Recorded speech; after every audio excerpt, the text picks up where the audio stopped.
One, two, three. Hogan Lovells presenta Abordando Derecho, un espacio de reflexión e intercambio de ideas sobre temas jurídicos.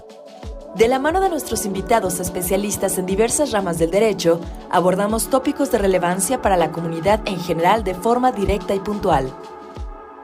Bienvenidos y preparados. En este podcast vamos abordando derecho. En este episodio del podcast Abordando Derecho, tenemos como invitado a Juan Francisco Torres Landa, líder de la práctica en Latinoamérica de Hogan Lovells, socio del área de Derecho Corporativo y de Fusiones y Adquisiciones. Nuestro invitado nos acompañará en un recorrido por las distintas etapas de una operación de compraventa de un negocio en marcha. Además, Juan Francisco y nuestro conductor, Alejandro García, nos comparten cómo la estructura, experiencia y presencia internacional de Hogan Lovells constituyen elementos fundamentales para concretar una operación como la reciente adquisición de Ricolino por parte de nuestro cliente Mondelez. Bienvenidas y bienvenidos a un nuevo episodio de nuestro podcast Abordando Derecho. El día de hoy vamos a conversar sobre un tema súper interesante, acerca del cual nos han estado preguntando mucho. Algunos de ustedes sabrán que recientemente en Hogan Lovells tuvimos la oportunidad de asesorar a uno de nuestros clientes, que es Mondelez, en la compra del segmento de confitería de Bimbo, que opera bajo el paraguas de Ricolino. Quien estuvo al frente de esa operación en México fue nuestro socio Juan Francisco Torres Landa. Precisamente en ocasión de esto y de que la gente nos ha estado preguntando sobre lo que implica una operación de esta naturaleza, la adquisición de un negocio en marcha que tiene muchos años operando, quisimos invitar a Juan Francisco, que además de liderar este proyecto que les comenté, tiene vasta experiencia en operaciones de este tipo. Juan Francisco fue por muchos años el socio director de nuestra firma en México. Actualmente es el líder de la práctica de Latinoamérica para Hogan Lovells. Él es socio del área de Derecho Corporativo, Fusiones y Adquisiciones. Juan Francisco, o Paco, como lo conocemos, es egresado de la Universidad Autónoma de México y tiene una maestría en Derecho en la Universidad de Harvard. Sin mayor preámbulo, Paco, te damos la bienvenida. Estamos muy agradecidos de que te hayas tomado un tiempo para platicar con nosotros. Al contrario, el agradecido soy yo, encantado de estar en contacto con este importante auditorio y poder intercambiar algunas impresiones, compartir experiencias, dar ciertos datos que seguramente pueden ser de relevancia para quien nos vaya a escuchar y revisar, digamos, las dudas que se tengan. Tú me dices y le entramos de lleno al tema. Perfecto, Paco. 27,000 millones de pesos. La cifra suena escandalosa, es una cantidad muy importante de dinero. Y esto nos da una noción muy clara de la envergadura, de la importancia de esta operación. No es la única, hay muchas operaciones que se realizan día con día en diversos sectores, empresas de diversos giros, que implican en ocasiones que se tenga que tener un enfoque en ciertas áreas determinadas. Entonces, Paco, si te parece, y yo aquí voy a funcionar un poquito como interlocutor de las llamadas y de las preguntas que hemos recibido, te voy a ir formulando algunas preguntas y me gustaría que tú nos fueras llevando a lo largo de una operación de esta naturaleza, desde cómo empieza, cuáles son los cimientos, hasta cómo llega efectivamente a concretarse, sobre todo para que nos des una idea clara desde el punto de vista jurídico, qué es lo que implica una operación de esta naturaleza, Paco. Entonces, si quieres, platícanos sobre la etapa inicial, la etapa donde apenas existe a lo mejor la idea de quien va a vender, de hacerlo, y sale al mercado a lo mejor a buscar posibles empresas que estén interesadas. ¿Cómo se da normalmente esta relación en esta etapa muy incipiente de una operación de M&A? Muy buena pregunta y mira, efectivamente ya llevamos algún tiempo acudiendo a este tipo de operaciones y asesorando a compañías que se interesan en el mercado mexicano y bueno, de algunas fechas para acá también en otras partes de Latinoamérica. Pero esta operación, de todas las operaciones, yo creo que no hay una sola operación en la que no requieras, digamos, de un aprendizaje de nuevos aspectos que a lo mejor antes no hubieras visto, etcétera. y a lo largo de décadas pues siempre se va adicionando. El caso de esta operación me parece que es emblemática por varias razones. Tú ya citaste una de ellas que es bastante obvia, que es la dimensión económica. El monto de la contraprestación, pues sí, no es un monto que se revise o que se tenga contacto todos los días, pero en la época actual destaca en particular porque venimos, digamos, de una época saliendo de COVID, una época en la cual en el entorno internacional hay fenómenos inflacionarios y recesivos, entonces es un escenario complejo. Y sin embargo, digamos que se conjuntaron una serie de factores que permitieron que la misma llegara a su definición entre las partes. Y me voy a regresar justamente a lo que son las partes y las definiciones. La primera tiene que ver justamente con una decisión estratégica que adopta el Grupo Bimbo de salirse del mercado de confitería. Entonces, el preámbulo obligado es que Bimbo decide que para ellos y sus planes a mediano y largo plazo es mejor concentrarse en sus core business, ¿no? En sus negocios centrales que están más relacionados con lo que es panadería, lo que es panificación y lo que es también el caso, ellos le denominan, si no mal recuerdo, botanas saladas.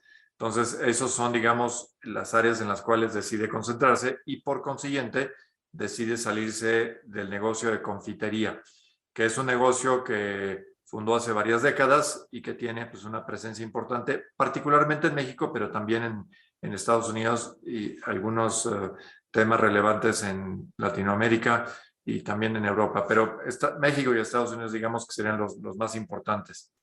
Entonces, en estos procesos de esta envergadura, o sea, un negocio que no implica vender una marca o una planta, una división aislada, sino todo un conglomerado de actividades, es natural, es visto que las compañías tengan una doble asesoría. Una asesoría, digamos, del lado financiero y otra asesoría del lado legal, contable, fiscal, ¿no? De alguna manera con esa complejidad. Entonces, Bimbo decide lanzar esta oferta privada para anunciar que tiene en venta esta división de confitería y entonces acepta, digamos, el interés de varias partes que estarían, digamos, interesadas en promover o participar como compradores. Por el tema del negocio del que estamos hablando, la dimensión, pues es obvio que los tiradores no pueden ser muchos porque hay que allegarse los recursos y hay que tener experiencia en lo que es este mercado. Arreglar esa cantidad de recursos para una aventura de alguien que no conoce nada del negocio sería un tanto cuanto irresponsable, diría yo. Y en esa medida sabemos que hubo un número acotado de tiradores, de personas que manifestaron interés. A ciencia cierta no sé cuántos participaron, sé que fue un número reducido, pero no sé exactamente cuántos porque fue confidencial. Pero uno de esos tiradores fue justamente nuestro cliente Mondelez. Mondelez es relevante saber que es una compañía en la cual nosotros hemos asesorado en distintos momentos y en distintas jurisdicciones.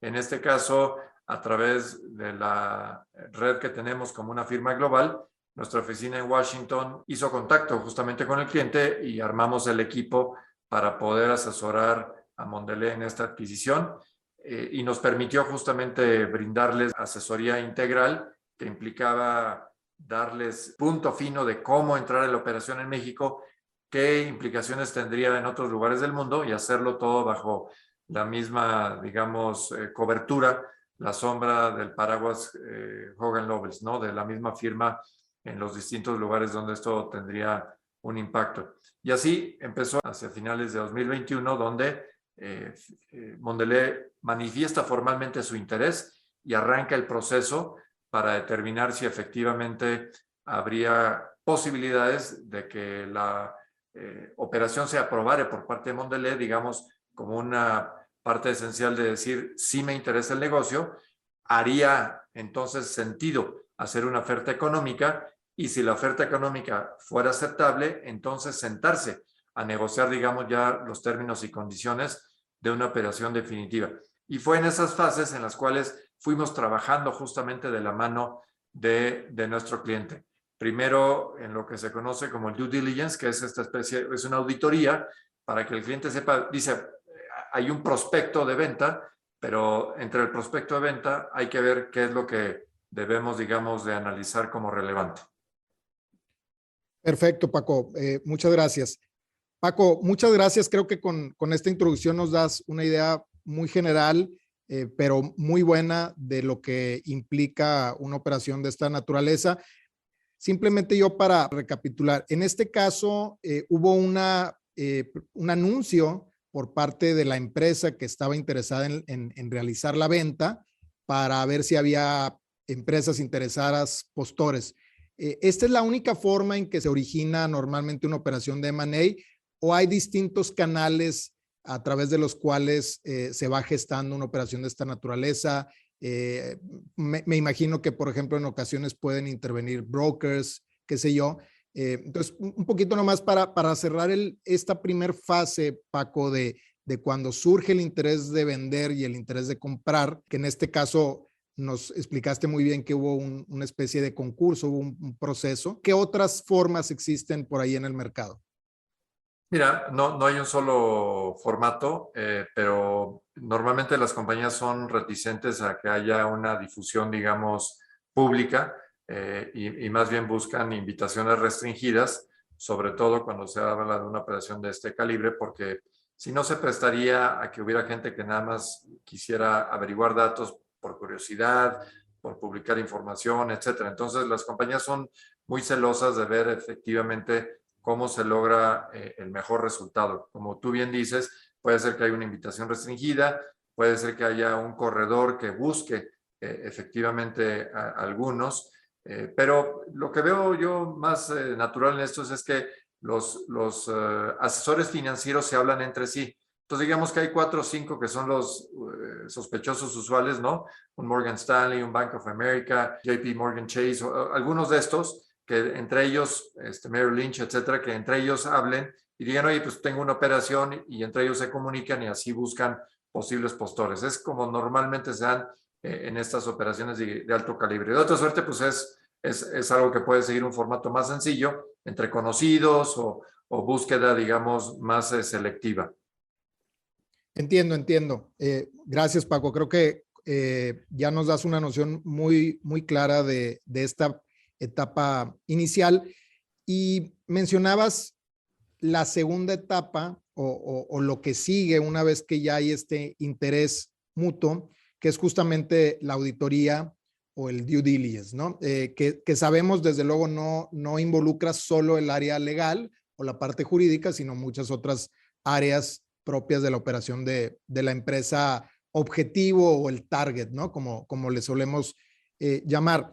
Ahora, Paco, algo muy importante, por ejemplo, de esta reciente operación a la que hicimos referencia, es que involucraba diversas jurisdicciones y creo que eso es muy relevante porque desde luego que agrega un nivel de complejidad. Entonces, platícanos un poquito, llévanos de la mano esta auditoría, particularmente la legal, qué involucra y si quieres platicarnos un poquito y lo que puedas sobre esta operación en particular, qué áreas del derecho involucró y cómo Hogan Lovells pudo estar a la altura para cumplir con todo lo que se requería. Sí, te diría que nosotros tenemos, digamos, como un punto de referencia, un patrón de revisión que les llamamos el Due Diligence Review Format, ¿no? Que es una especie como de los 4 extremos de qué es lo que podría revisar en una compañía. Claro, eso se tiene que ajustar al tamaño de la compañía, al negocio de la compañía y a cierto tipo de características de la misma.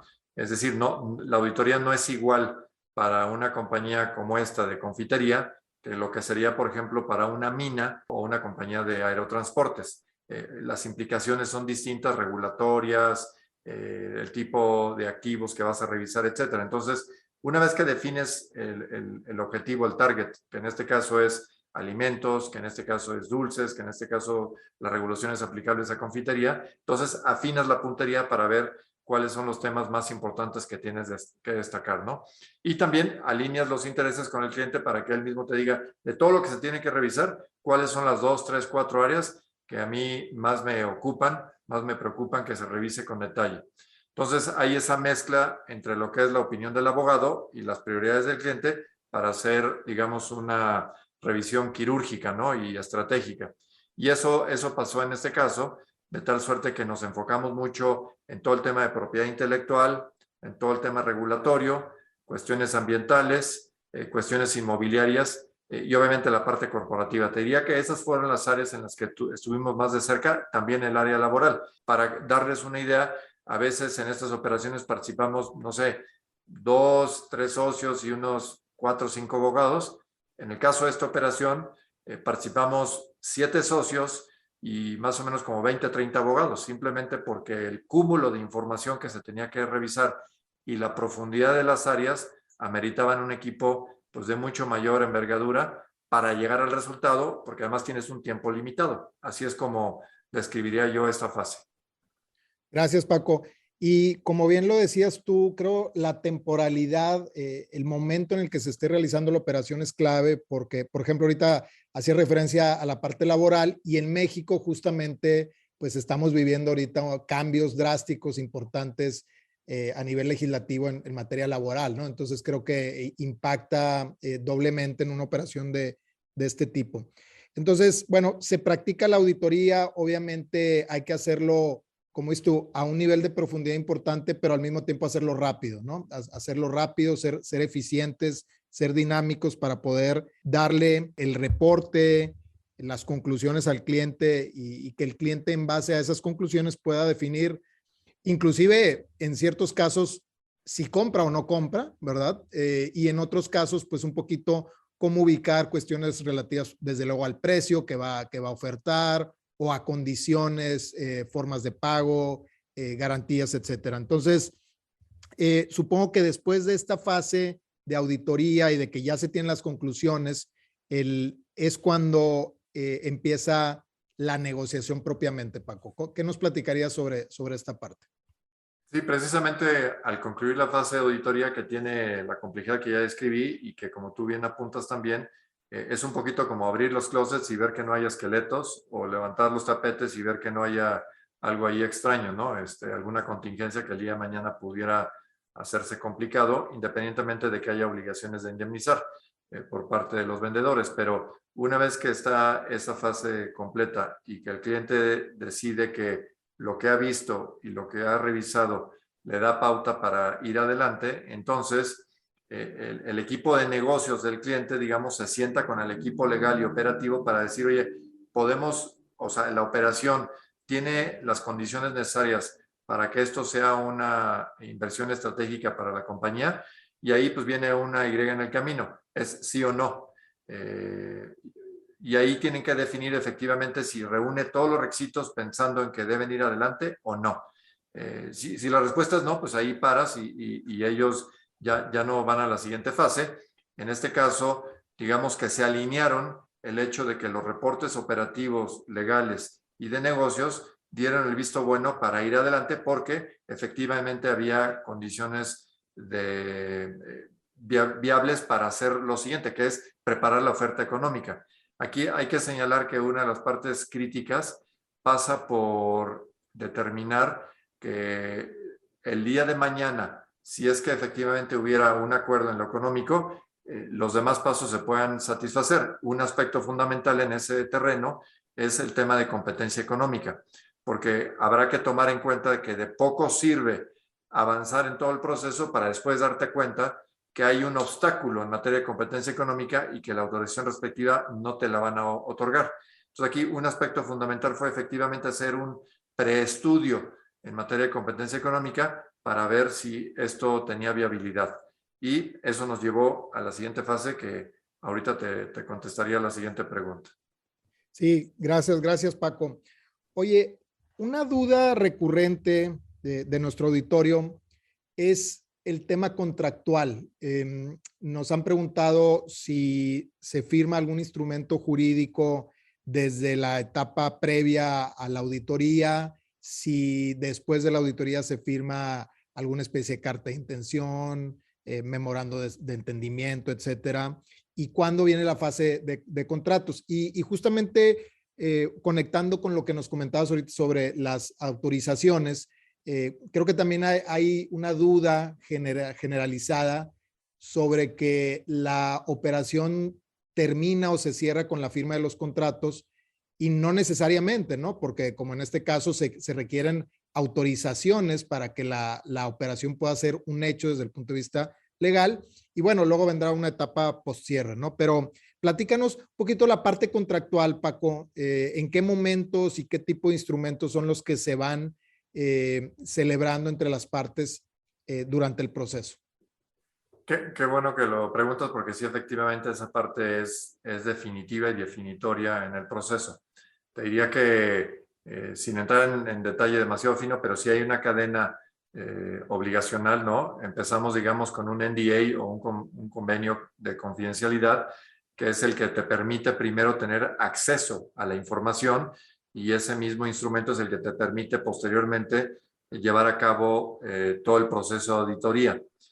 Una vez que ese proceso llega a la conclusión y presentas, digamos, una oferta económica, el siguiente punto deviene justamente el que se firme, bien sea o una carta de intención o un memorándum de entendimiento, que sea la antesala de una negociación para llegar a un contrato definitivo. Pero hay que señalar que en este caso, como los tiempos se aceleraron por definición o por decisión de las partes, lo que se hizo fue obviar la firma de la carta de intención o el memorándum de entendimiento y en su lugar dedicarnos de lleno a celebrar ya el contrato de compraventa definitiva. Digamos que lo único que me dio contractualmente en ese proceso es que sí hubo un acuerdo en cuanto al precio, es decir, el rango del precio sí se estableció entre las partes, inclusive fue un acuerdo que celebraron directamente los CEOs, los funcionarios ejecutivos en jefe de ambas compañías. Es decir, ambos decidieron que sí querían llevar a cabo la operación, sí había las condiciones de hacerlo, ellos negociaron directamente el precio y en cuanto hubo humo blanco de que el precio estaba definido, la instrucción fue: tienen un plazo perentorio que era literalmente de un par de semanas nada más para llevar a cabo la definición del contrato. Entonces, obviaron ese contrato intermedio y nos fuimos ya al contrato definitivo. Me imagino que pues justamente el que ya hayan acordado entre las empresas el precio, que tal vez puede ser uno de los elementos clave, pues le dio la confianza suficiente para instruir a sus asesores de avanzar y de obviar esta etapa intermedia que normalmente la vemos en este tipo de negociaciones. Entonces, Paco, después de un arduo trabajo intenso, me consta de estas 2 semanas a las que nos mencionas, donde intervienen una cantidad muy importante de personas, finalmente se llega a la firma del contrato definitivo, pero ahí no termina la cosa, ¿no? Hay todavía actividad importante, intensa después de esa firma del contrato. Entonces, sin entrar en detalles, normalmente, y no enfocado en esta operación específica, sino en general, cuando se adquiere una empresa, ¿cuáles son el tipo de instrumento que se utiliza como un contrato definitivo que involucra? Y de ahí, por favor, llévanos a esta etapa posterior en aquellos casos en que se requiere alguna autorización por parte de alguna autoridad regulatoria. Sí, mira, normalmente lo que hay es que tienes un contrato, vamos a llamarlo así, se habla de los contratos definitivos y dentro de ellos, digamos, normalmente hay un contrato macro o marco, que es el que aglutina a todos los demás. Es usual que ese contrato tome la forma de un contrato de compraventa de acciones y o de activos y que ahí deriven una serie de contratos accesorios por prestaciones de servicios, por licencias de marcas, por transmisiones inmobiliarias, etcétera. Todas las implicaciones que pueda tener, pero todo bajo, digamos, el paraguas de un contrato que regula la operación y todas sus implicaciones. En esas semanas finales, digamos, donde se llevó a cabo la negociación de todos estos documentos, pues una parte muy importante tiene que ver también con lo que se conoce como los anexos de divulgación. Entonces, tienes que negociar los términos y obligaciones de todo el contrato como tal y después acordar el anexo de divulgación, que es la parte donde el vendedor revela las condiciones en las que entrega y va a entregar las compañías, los activos que va a transmitir, para que haya un punto de referencia de si el día de mañana hay una contingencia o el día de mañana hay un activo que no se materializa o una contingencia que no se reveló, saber quién es el responsable de pagarla. Entonces, eso tiene todo un proceso, insisto, que nos llevó esas 2 semanas. Efectivamente, llegamos al día D, al desembarque de Normandía, en este caso el desembarque Ricolino, y finalmente pudimos firmar los documentos finales. Pero como tú bien señalas, eso lo que estableció fue el acuerdo de las partes de efectivamente llevar a cabo la operación, pero sujetándose a que se dieran las condiciones, particularmente de aprobación regulatoria, para que efectivamente venga el cierre, que es la siguiente fase contractual en la cual ya se da efectivamente el intercambio tanto de precio como de titularidades, y hay una transmisión, por lo tanto, ejecutando los términos del contrato macro y sus distintos accesorios. Estamos en ese momento ahorita, porque la autorización más importante de la cual depende esta transacción tiene que ver justamente por parte de la Comisión Federal de Competencia Económica, notificación que está por realizarse en los días por venir, y después vendrán seguramente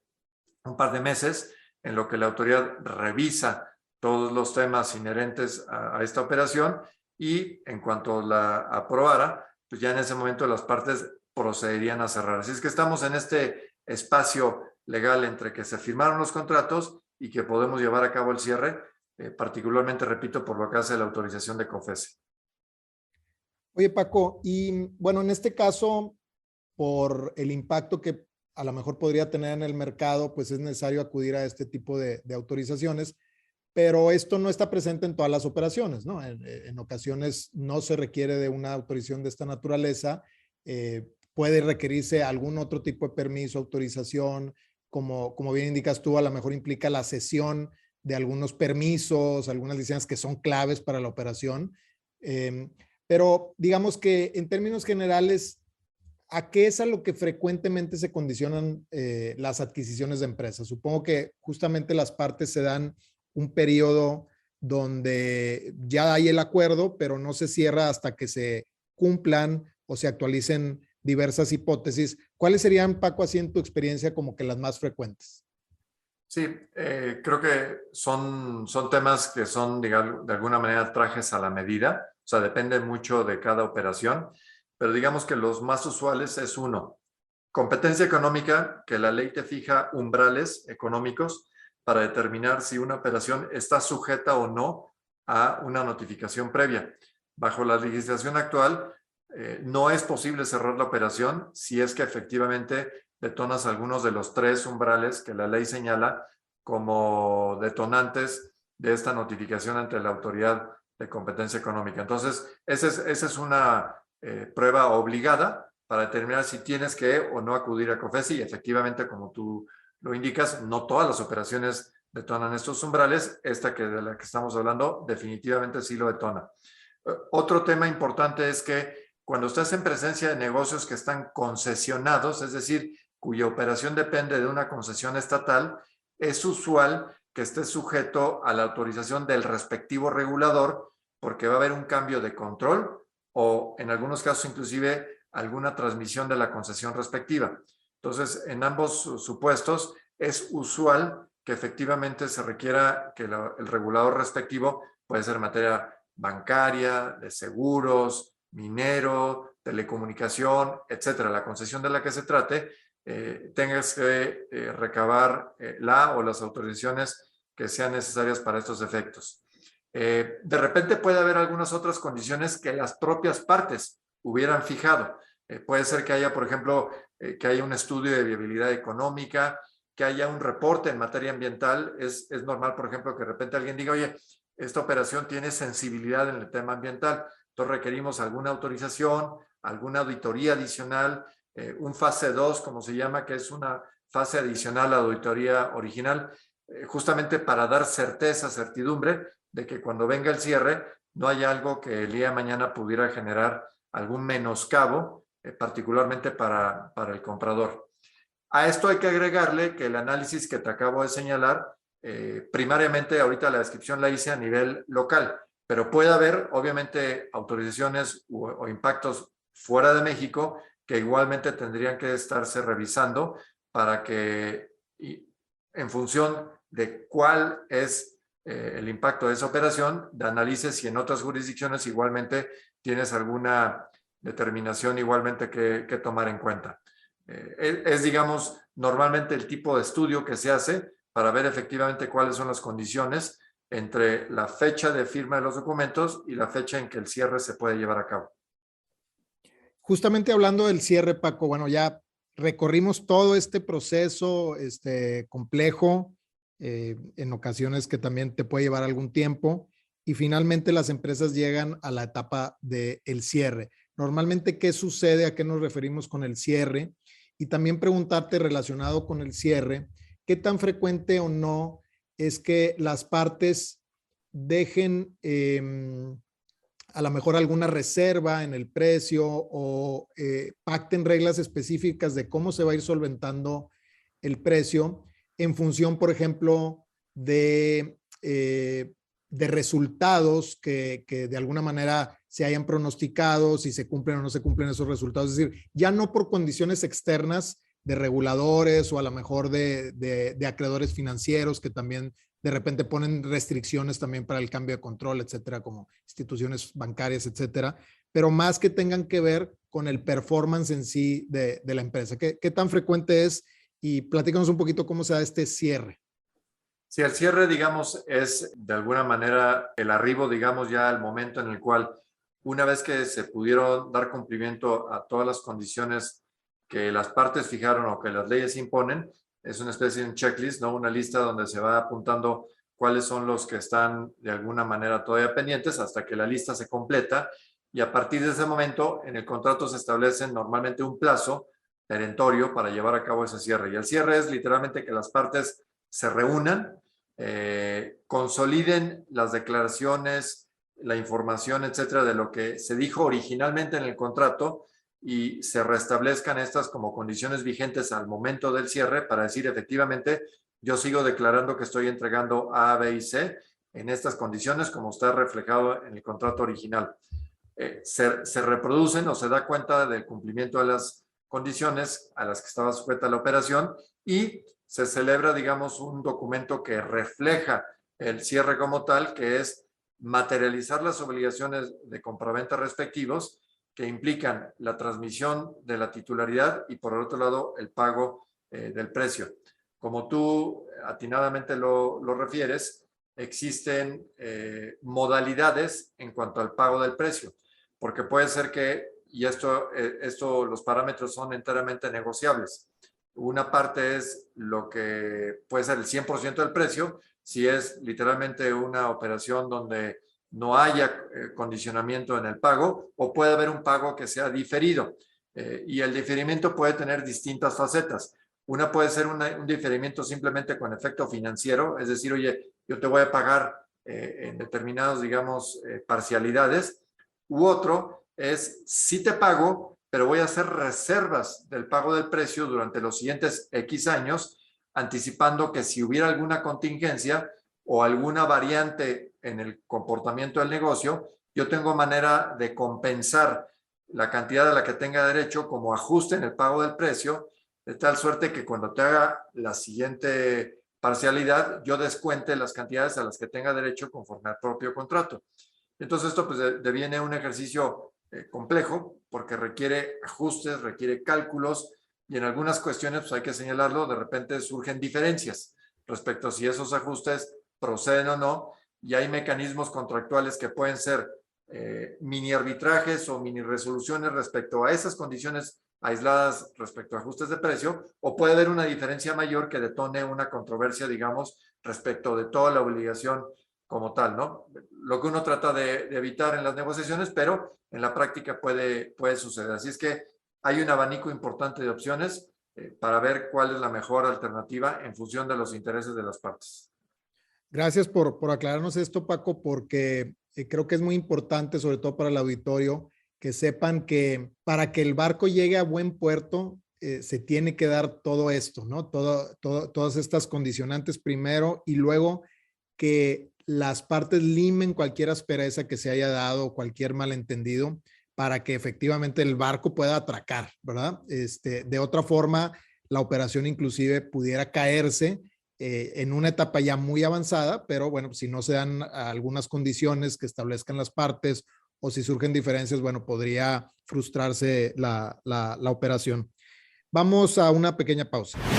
Abordando Derecho. Paco, vamos a platicar, si te parece, ahora un poquito de ti. La verdad es que es impresionante el dinamismo, la estamina que tienes. Estás muy activo y en diversas facetas, no solo en tu faceta como abogado, como líder de la práctica latinoamericana en el despacho. En realidad, como lo digo, eres un hombre multifacético y la verdad con una energía impresionante. ¿Cómo haces, Paco, para compaginar tu rol de abogado con todas las otras actividades que llevas en tu vida? Gracias. Mira, a mí no me gusta hablar bien de lo que hago, pero contesto tu pregunta. Te diría que lo que procuramos hacer es que los días nos rindan lo más posible. Y para eso pues hay como 2 o 3 cuestiones importantes. Lo primero es que hay que dar gracias al Señor cada vez que uno se levanta y que tienes la oportunidad de dejar huella ese día. Y yo mi vida la mido de día en día. Es decir, yo creo que hay que fijarse una ruta, digamos, de largo plazo, por supuesto, pero con ejecución diaria, ¿no? Donde uno diga, bueno, el día de hoy, ¿qué es lo que me toca hacer? ¿De qué manera puedo dejar un buen legado y un buen ejemplo? Tengo la fortuna de tener 5 hijos y me aprecio mucho de cumplir una rutina al principio y al final del día, que es besarles la frente al inicio y al final del día. Esa es mi prueba de ácido de que nos levantamos todos bien y que al final del día les puedo besar la frente si hice los merecimientos, si tengo el mérito de poderles decir que ese día fue un día productivo y honroso y con resultados, digamos, compatibles con los valores que a su vez nos inculcaron. Entonces, es una prueba, entre comillas, sencilla, pero es muy fuerte porque ahí no puedes engañar a nadie. Eres tú y tu conciencia de decir qué fue lo que hice hoy, de qué cosas obviamente se puede uno no se arrepentir o por lo menos siempre hay un instinto de mejora y corregir lo que se vea para los sucesivos días.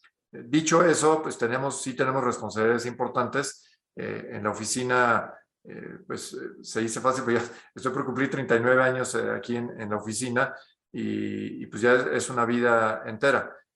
Obviamente, como todo, pues hay altibajos, hay días mejores que otros, épocas que hay, digamos, pues asuntos y temas de mayores retos, pero siempre una constante de saberse en un lugar en el cual hay respeto, hay un fundamento claro de una convivencia sana, profesionalmente exigente y éticamente intachable. Entonces, esos son, digamos, ingredientes que permiten explicar por qué yo me siento muy cómodo donde trabajo y particularmente privilegiado con el equipo que tenemos en México y en el extranjero. Dicho eso, también tenemos, digamos, una fuerte convicción de que las oportunidades que nos dio la educación, que nos dio el privilegio de poder viajar, de poder estudiar en el extranjero, nos comprometen doblemente a transmitir mucho de esa experiencia e impacto a otras partes de nuestro país, que es riquísimo en muchos sentidos, pero muy inequitativo en otros. Entonces, a mí eso me ocupa en estar seguros de que como despacho y como individuos tengamos la posibilidad de buscar mejores condiciones para todas las personas que nos rodean. Y no hay que ir muy lejos para tener ese impacto, ¿no? Habla mucho se dice mucho en la disciplina, nuestra religión del prójimo. Y el prójimo es el próximo. Hay que asegurar que las personas que están cerca de uno estén bien y con una buena acercamiento, con una buena asesoría, etcétera. Pero también hacerlo con las personas que no necesariamente están visibles. Y repito, en el país hay enormes carencias que debieran motivar que estemos muy, muy de cerca. En materia de seguridad, de justicia, de salud, participamos en varias ONGs que justamente hacen ese enorme impacto social, aunque al parecer en cosas pequeñas que a lo largo del tiempo hacen grande diferencia. Así es que, pues sí, sí nos ocupamos todos los días y tratamos justamente de nunca fallar a nuestras obligaciones profesionales, estar presente en los círculos donde nuestras virtudes, capacidades, atributos pueden hacer una diferencia en el México en que vivimos. Y creo que hoy, quizá como nunca, me ha parecido que es importante que ese impacto sea en forma permanente, porque hay nubes importantes en el horizonte ya, y solamente con voluntad colectiva me parece que las podemos librar en forma adecuada. La otra parte del secreto, pido un sacrificio al sueño. Duermo poco, pero es la única forma en que extiendo las horas para llevar a cabo todas estas distintas operaciones, y una gran disciplina. Mis padres lamentablemente ya no viven. Mi mamá me decía que quizá había algún gen ahí teutón porque era muy disciplinado yo. Entonces ella me decía que quizá tenía ahí algún gen teutón. No lo sé, pero sí me gusta la disciplina, lo que incluye, por ejemplo, correr todos los días. Llevo ahorita 6 años, 10 meses sin fallar un solo día, y seguimos en esa lid. Paco, muchísimas gracias por compartir un poquito de ti con nosotros, con nuestro auditorio. Sin duda es inspirador escucharte y bueno, creo que nos ayuda a motivarnos y el ver personas como tú tan activas, tan comprometidas, pues simplemente nos motiva a todos a ser mejores. Abordando Derecho. Pudiéramos quedarnos aquí platicando de estos temas, pero bueno, vamos al tema que estamos abordando el día de hoy, que son las operaciones de fusiones, de adquisiciones de empresa, particularmente con características de multijurisdicción, etcétera. Y justamente quisiera abordar brevemente esto que implica justamente la multijurisdicción, Paco, y cómo puede lograrse por parte de los asesores legales el cumplir diversos frentes, porque si de por sí es complejo conocer todo el marco regulatorio de un país que normalmente está disperso en la legislación, en precedentes judiciales, etcétera, pues obviamente mucho más difícil es hacerlo en diversos países. Creo que nosotros estamos en una posición muy buena para nuestros clientes con la huella que tenemos, pero platícanos un poquito de esto y cómo a Hogan Lovells logra participar y sacar adelante exitosamente este tipo de operaciones.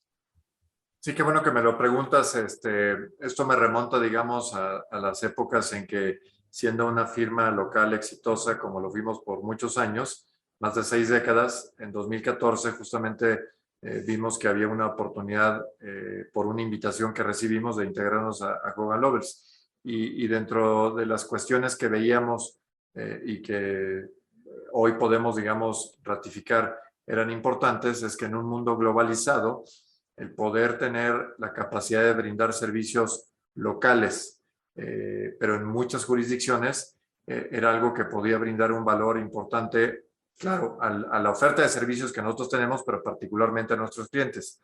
Entonces, es esa posibilidad, digamos, de tener esa red, ese manto protector en muchos países, lo que animó a que operaciones como la que estamos platicando fuera factible, repito, bajo una sola sigla. Y eso hay que decirlo, a Mondelez le fue muy importante saber que éramos un solo despacho que podría brindar esas distintas intervenciones, opiniones y eventualmente soluciones en los mercados donde era más importante esta operación. Aquí hay que señalar, somos un negocio de personas. Eso no es una línea de producción o una planta, digamos, donde se puedan, digamos, manufacturar cosas. Al final del día dependemos de cabezas, de ética y de disciplina que están distribuidas, ahí sí podemos decir con orgullo, homogéneamente en la firma. Entonces, eso es justamente una ventaja competitiva que podemos decir que, aunque no estamos en todos los países del mundo, en los países que estamos, que son más de 25, en más de 45 oficinas, hay una homogeneidad importante en la calidad, en la atención, en el servicio, por supuesto en valores y ética profesional.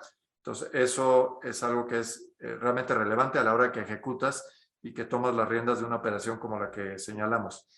Algo que me gustaría, digamos, para los que nos están escuchando señalar es, oye, esto es mecánico, esto es algo como una especie de ejercicio rutinario.